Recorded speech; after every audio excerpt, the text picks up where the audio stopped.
বর্তমানে একসঙ্গে আর কাজ না করলেও ছোট পর্দার জনপ্রিয় জুটি প্রতীক সেন ও সোনামণি সাহাকে আজও মিস করেন দর্শকেরা।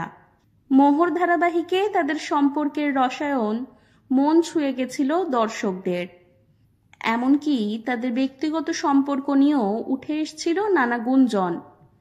প্রেমের জল্পনায় উত্তাল হয়েছিল সোশ্যাল মিডিয়া। সোনামণি সাহা 2015 সালে মাত্র 18 বছর বয়সে বিয়ে করেছিলেন কোরিওগ্রাফার সুব্রত রায়কে। যদিও সেই দাম্পত্য জীবনে বিশেষ সুখ ছিল না, 1 বছরের মধ্যেই আলাদা হয়ে যান তারা। পরে এক সাক্ষাৎকারে সোনামণি নিজেকে সিঙ্গেল বলে উল্লেখ করলে ফেসবুকে ক্ষোভ উগরে দেন তার প্রাক্তন স্বামী সুব্রত।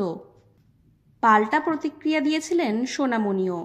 সে সময় সোনামণি জানিয়েছিলেন, এখন আমি সত্যিই সিঙ্গেল, আমার স্বামীর সঙ্গে আলাদা আছি, তাই জানিয়েছি বিবাহিত নই।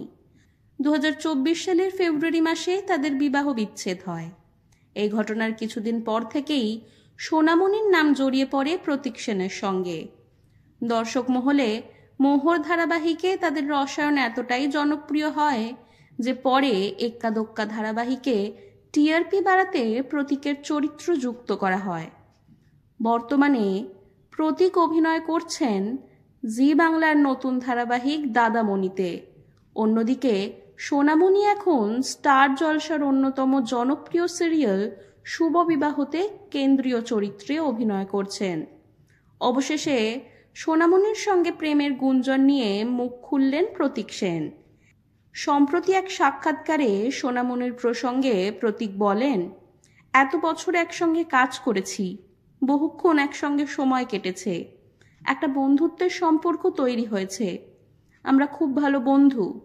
বিভিন্ন অনুষ্ঠানে আমাদের ছবি দেখে দর্শকদের নানা রকম ইচ্ছে সোশ্যাল মিডিয়ায় দেখতে পাওয়া স্বাভাবিক।